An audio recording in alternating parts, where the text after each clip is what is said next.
Voici donc Djerba, cette île que l'histoire et la légende se disputent. Un univers à part dans une Méditerranée agitée, un coin de paradis dans un sud tunisien désertique. Djerba, l'île des lotophages. Souvenez-vous, Homère y faisait débarquer son Ulysse il y a de cela plus de 3000 ans. L'île, dit-on, produisait alors le lotos, ce délicieux fruit qui suscitait l'oubli. Les compagnons du navigateur en apprécièrent tellement les vertus qu'ils faillirent oublier leur patrie.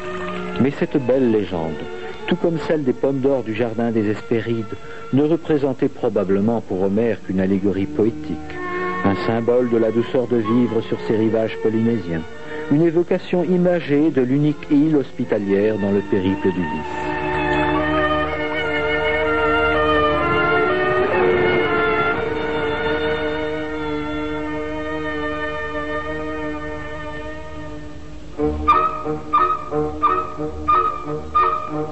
Qui donc disait que les légendes ont la vie dure? On en douterait en traversant une campagne djerbienne en apparence fermée sur elle-même. Un paysage naïf d'oliviers et de palmiers parsemés au hasard, des jardins à la mesure de l'homme, des sentiers tortueux et des clôtures pour soustraire aux regards indiscrets le Menzel familial. Le Menzel, cette austère bâtisse blanche à l'architecture si typique de Djerba. On la dirait un château fort avec ses tours d'angle carrés, une citadelle qui semble jurer avec l'hospitalité légendaire de l'île.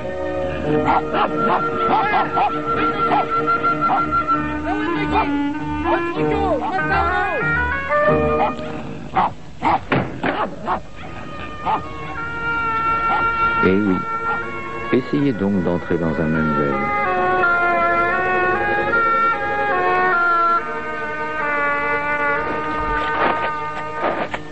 Mais une fois à l'intérieur, c'est un monde biblique qui s'offre à votre regard, soudain indiscret. Des visages creusés par le temps, des gestes immuables, des instruments anachroniques, des ombres éthérées dans une cour millénaire. Une vie sereine qu'on a peine à imaginer dans un XXe siècle trop bruyant.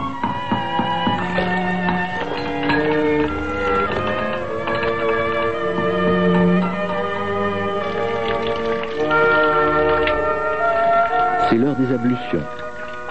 Dans les pièces longilignes du Menzel, la maîtresse des lieux s'empresse de brûler de l'encens pour éloigner les mauvais esprits.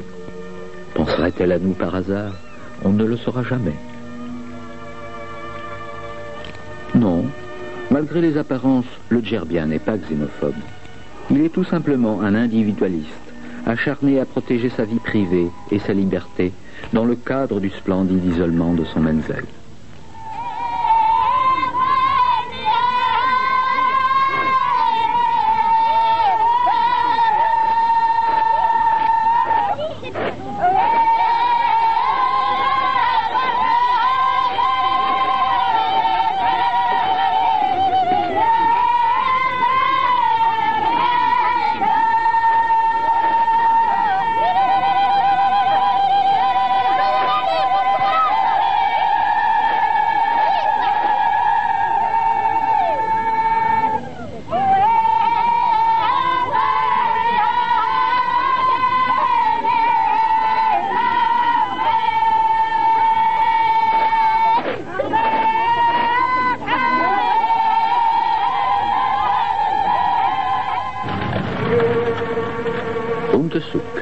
La capitale.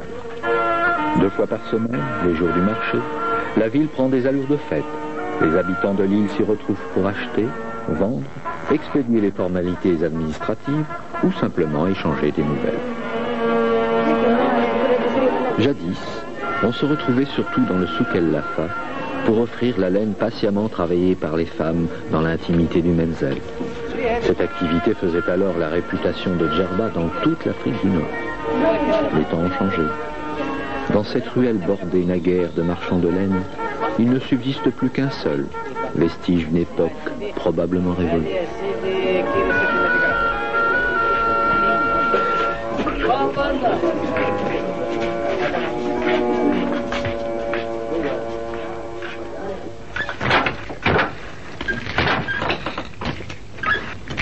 Et pourtant, les vieux tisserands de Melita ou de Sédoukesh, dans la pénombre de leurs ateliers à l'architecture si originale, malgré une concurrence industrielle sans merci, continuent de tisser le temps, comme il y a des millénaires. Mais la relève sera-t-elle assurée ?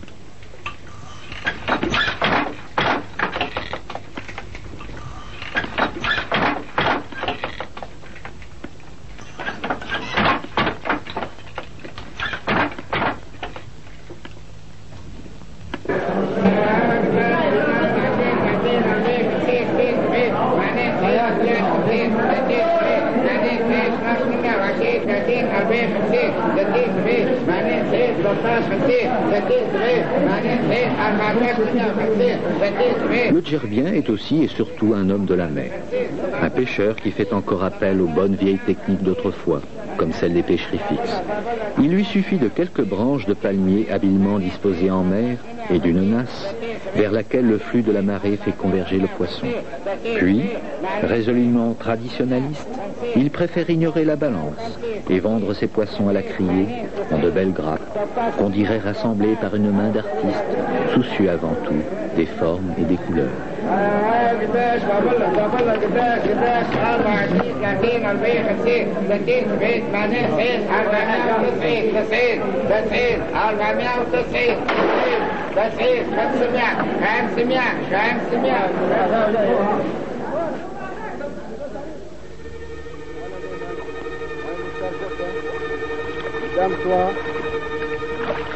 Mais quelques grappes de poissons ne suffisent pas aux besoins de la famille. Siamara, à l'instar de tant d'autres pêcheurs berbères d'Agim, passe des heures, rivé à son miroir, à la recherche d'une éponge devenue trop rare. Dérisoire Neptune au maigre butin, il semble aussi anachronique que ces harpons primitifs.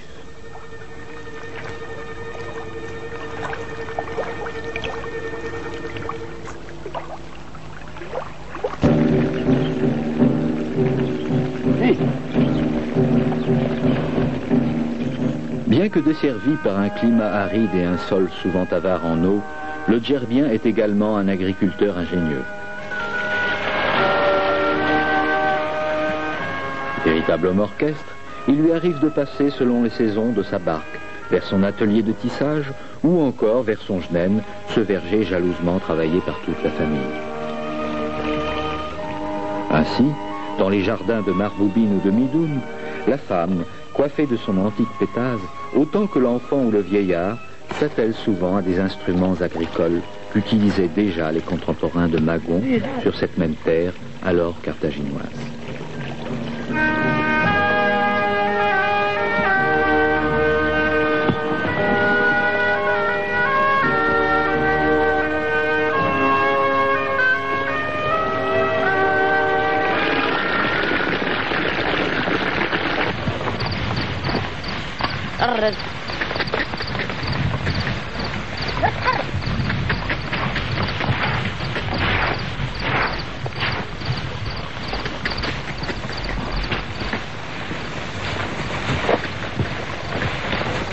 Mais la récolte n'est plus à la mesure des besoins.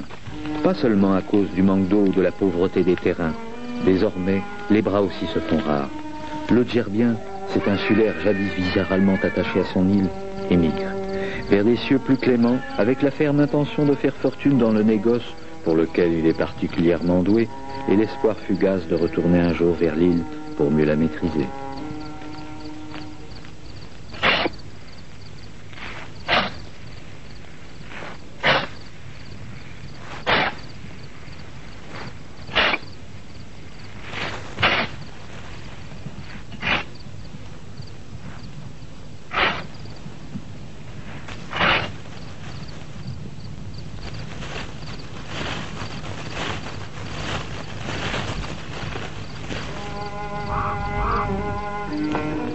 Entre-temps, le Menzel déjà délabré est livré aux vieux, aux femmes et aux enfants, qui peinent dans l'attente d'un hypothétique mandat ou d'un retour définitif, remis toujours à plus tard. Mais que l'homme soit ici ou ailleurs, la corvée de l'eau, cette eau si rare à Djerba, revient traditionnellement à la femme. Avec le temps, elle en a pris son parti. Elle l'a même transformée en une occasion propice pour échanger les nouvelles entre femmes. La citerne prend alors les allures d'un salon où se traitent, entre deux jarres d'eau, les mariages les plus subtils et les affaires les plus compliquées.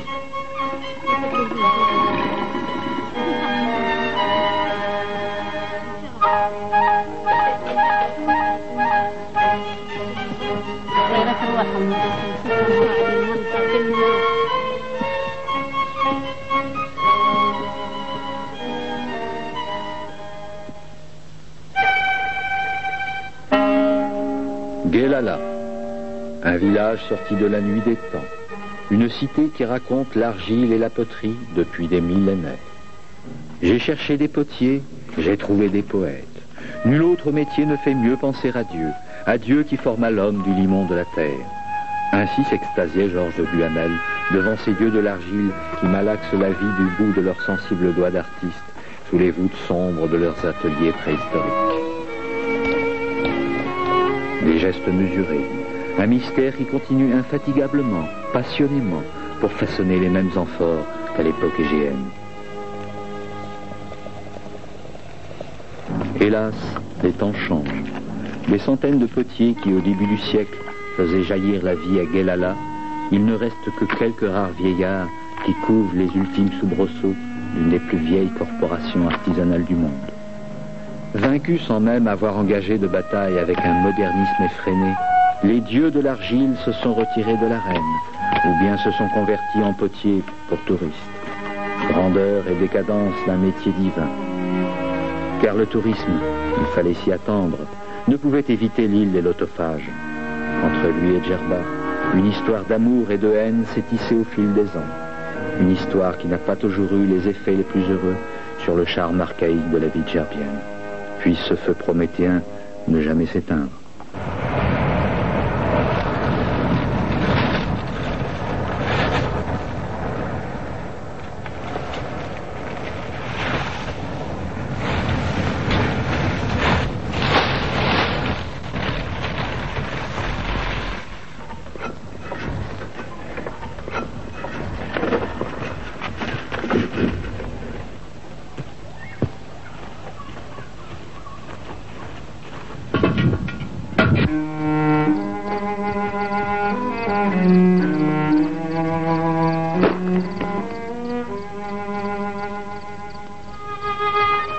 En attendant, ce dieu de l'argile durement renversé de son piédestal continue de plonger jusqu'à plus de 80 mètres dans les entrailles de la terre pour en retirer l'argile de la vie.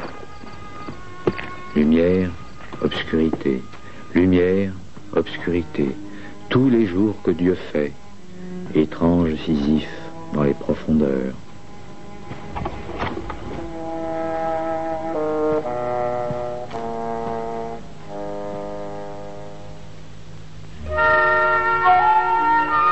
Mais qui est donc ce djerbien que la mer semble avoir façonné à son image, impétueux et serein, mais jamais apprivoisé? Qui est ce djerbien dont le formidable besoin d'indépendance lui a fait écrire de glorieuses pages dans l'histoire de l'île? Méninx, Tipasa, Aribus, Panzita, des sites qui racontent la grandeur de Djerba depuis l'Antiquité. Elle fut un grand carrefour où venaient s'enrichir de leurs mutuelles différences les courants économiques de l'Afrique et de la Méditerranée.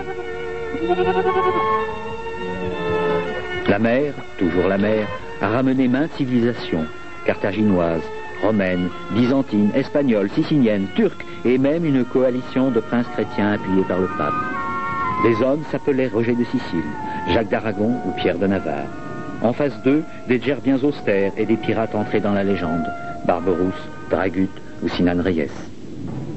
Mais aujourd'hui, que reste-t-il de cette longue épopée qui dressa le petit peuple djerbien, souvent victorieusement, contre les plus grands maîtres de la Méditerranée? Bien peu de choses. Seul le vent, dans le grand fort espagnol à Umtesuk, semble encore évoquer au gré des rafales les échos de sanglantes batailles et de sièges inexorables. Le djerbien s'est depuis assagi. Même la fameuse tour des crânes, élevée par Dragut en 1560, a disparu. Il n'en reste que ce pudique monument, souvenir d'un temps déjà lointain. Allahu Akbar. Allahu Akbar. Allahu Akbar.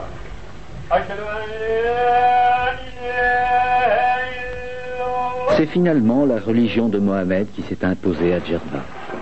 C'est l'islam qui a donné à l'île sa physionomie définitive et son architecture originale.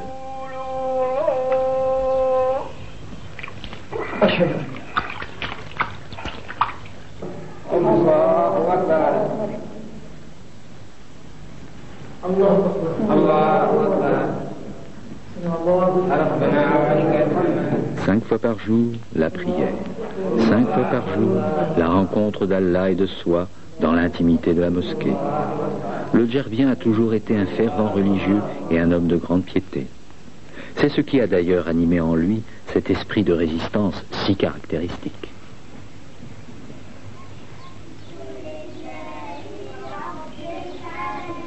الرحمن الرحيم مالك يوم الدين إياك نعبد وإياك نستعين Elles sont plus de 300 à se dresser dans la campagne djerbienne, immuables et immaculées, grâce aux efforts incessants des fidèles. Elles ont la candeur et le charme d'un château de sable sorti d'un rêve d'enfant. Qu'elles traduisent dans leur architecture sobre le dépouillement et le puritanisme ibadite, ou dans leur majesté l'apparat et la magnificence de l'orthodoxie malékite, les mosquées djerbiennes constituent non seulement des lieux de culte et de ferveur religieuse, mais aussi des refuges dans les périodes d'insécurité et des centres d'enseignement coranique toujours appréciés.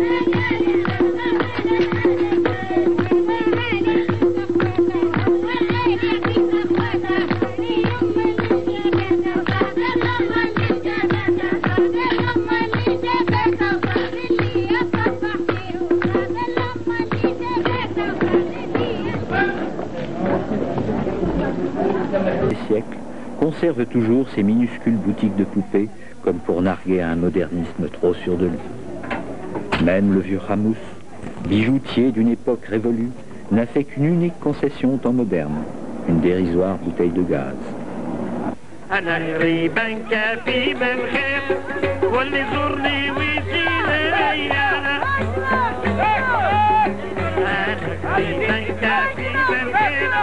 L'Agriba.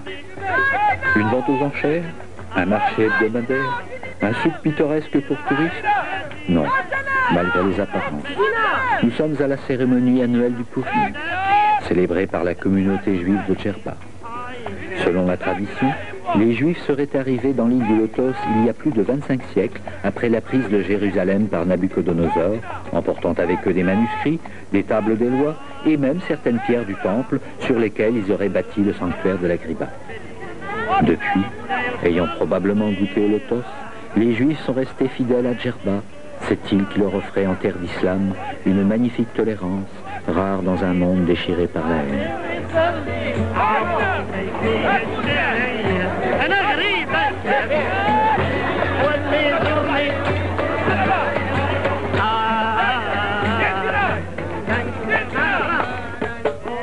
Une fois par an, on vient de tous les coins du monde en pèlerinage à l'Agriba, devenue sainte entre les saints.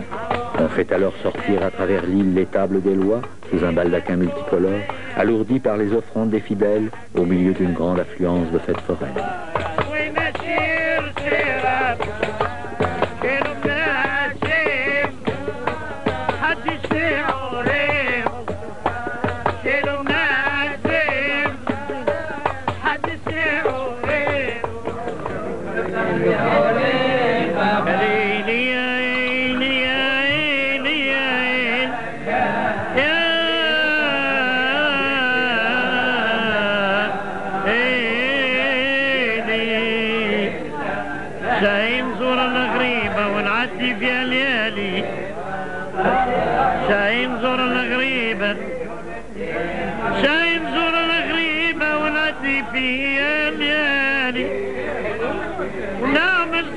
عزيمة ونصرف جميع مالي. La fête s'est terminée. Dans la vieille synagogue, des hommes au visage biblique, des prophètes obscurs, continuent de prier, comme si le temps avait suspendu son vol depuis des millénaires.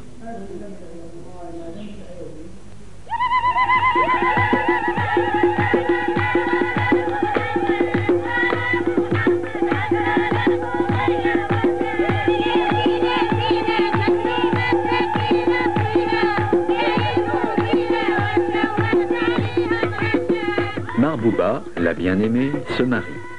Quelque part entre Cédriane et Elmey, les Menzel sont en fête. On attend encore le prince charmant, qui revient de loin, après avoir bravé le désespoir de l'immigration des années durant. Mais la fête sera réservée et modeste. Le mariage, resté lui aussi dans la tradition, est une affaire strictement intime où l'étranger est rarement toléré. Marbouba, la bien-aimée, se marie. La tradition est sauve et la vie continue. Peut-être. Mais le temps, après avoir suspendu son vol sur Djerba pendant des millénaires, semble vouloir se rattraper à toute allure, et la légende s'effrite inexorablement à l'image de cette disparition progressive des dieux de l'argile. Se pourrait-il que ce qui avait fait le charme de l'île des Lotophages 30 siècles durant disparaissent devant une civilisation envahissante? Que serait alors dans l'avenir l'île du Lotos sans le Lotos?